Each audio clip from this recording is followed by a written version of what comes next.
Assalamualaikum warahmatullahi wabarakatuh. Kami pelajar daripada kursus LMCW 2022 Pengurusan dan Analitik Data C40 akan membentangkan tajuk Tahap Pendidikan Tenaga Buruh di Malaysia dari tahun 2000 hingga 2019. Ahli kumpulan kami terdiri daripada 5 orang. Yang pertamanya ialah Ahmad Faris Zikri bin Mahsur, yang keduanya Nur Izan Izzati binti Azhar, yang ketiganya Nur Syaza Alia binti Azmi, yang keempatnya Nurul Fatihah Jannah binti Zulkifli, dan terakhirnya Nur Fadlin binti Roslan. Okey, seterusnya kita pergi kepada objektif kajian. Yang pertamanya ialah mengkaji statistik tahap pendidikan tenaga buruh di Malaysia dari tahun 2000 hingga tahun 2019. Yang keduanya ialah mengkaji perbandingan tahap pencapaian yang tertinggi dan terendah bagi setiap tahap pendidikan. Yang ketiganya ialah mengkaji peratusan bilangan tenaga buruh yang tidak diketahui tahap pendidikannya. Seterusnya, sumber data dan jenis data. Data yang digunakan bagi tahap pendidikan tenaga buruh antara tahun 2000 hingga tahun 2019 merupakan data sekunder, di mana ia merupakan data yang telah dihasilkan atau direkodkan oleh pihak lain. Hal ini dikatakan kerana data ini merupakan data yang dikeluarkan oleh Jabatan Perangkaan Malaysia terhadap tahap pendidikan tenaga buruh di Malaysia. Jenis data pula, data yang digunakan oleh kumpulan kami dalam projek ini adalah jenis data yang berstruktur atau kuantitatif. Seterusnya, metodologi kajian kumpulan kami. Yang pertamanya ialah analisis deskriptif berangka. Tujuannya adalah untuk pengiraan peratusan, dan sisihan piawai adalah untuk memberi gambaran kepadatan dan penyebaran suatu set data. Yang keduanya ialah analisis deskriptif bergraf. Tujuannya adalah untuk mempersembahkan data secara visual dan membolehkan perbandingan data dilihat dengan lebih jelas. Okey, baiklah, hasil analisis data yang pertama ialah mengkaji statistik tahap pendidikan tenaga buruh di Malaysia dari tahun 2000 hingga tahun 2019. Peratusan yang paling tinggi tercatat adalah pada sektor menengah sebanyak 55%, diikuti pada pendidikan tertiari sebanyak 23%, 18% pada tahap rendah, dan paling rendah peratusan tahap pendidikan dicatat pada tahun 2000 hingga 2019 adalah sebanyak 4% sahaja, iaitu tenaga buruh yang tiada pendidikan rasmi. Yang kedua ialah mengkaji perbandingan tahap pencapaian yang tertinggi dan terendah bagi setiap tahap pendidikan.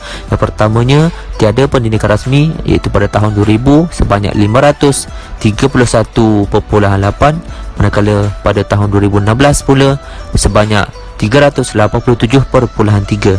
Pada pendidikan rendah pada tahun 2013 sebanyak 2,388.5, manakala pada tahun 2019 pula sebanyak 1,852.9. Pada peringkat menengah pada tahun 2019 sebanyak 8,658, manakala pada tahun 2000 iaitu sebanyak 5,261. Pada tahap tertiari pula pada tahun 2019 sebanyak 4,616.4, manakala pada tahun 2000 pula sebanyak 1,382.5. Analisis data bagi objektif ketiga pula, iaitu mengkaji peratusan bilangan tenaga buruh yang tidak diketahui tahap pendidikannya.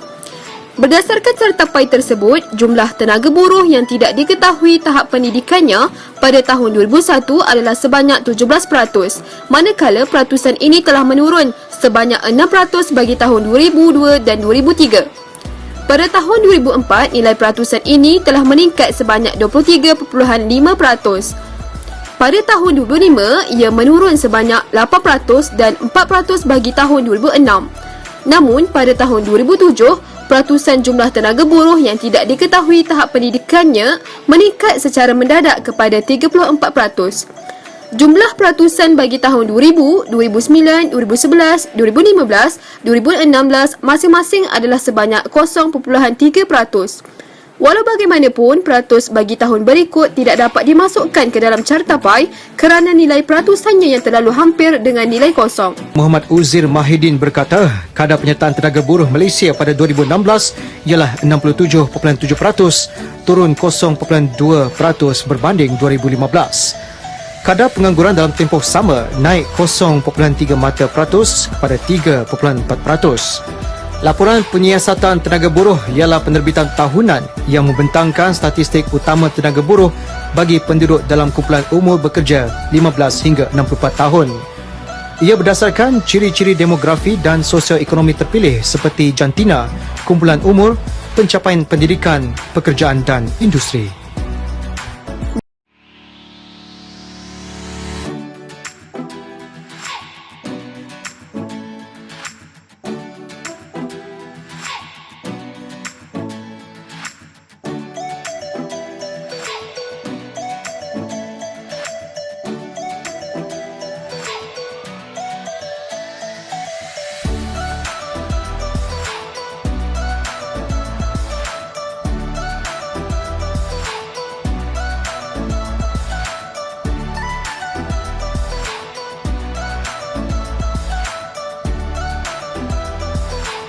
Kesimpulannya, ilmu mengenai pengurusan dan analitik data menjadi suatu keperluan dan kemahiran yang penting untuk dipelajari oleh semua mahasiswa, tidak kira dalam profesyen apa sekalipun.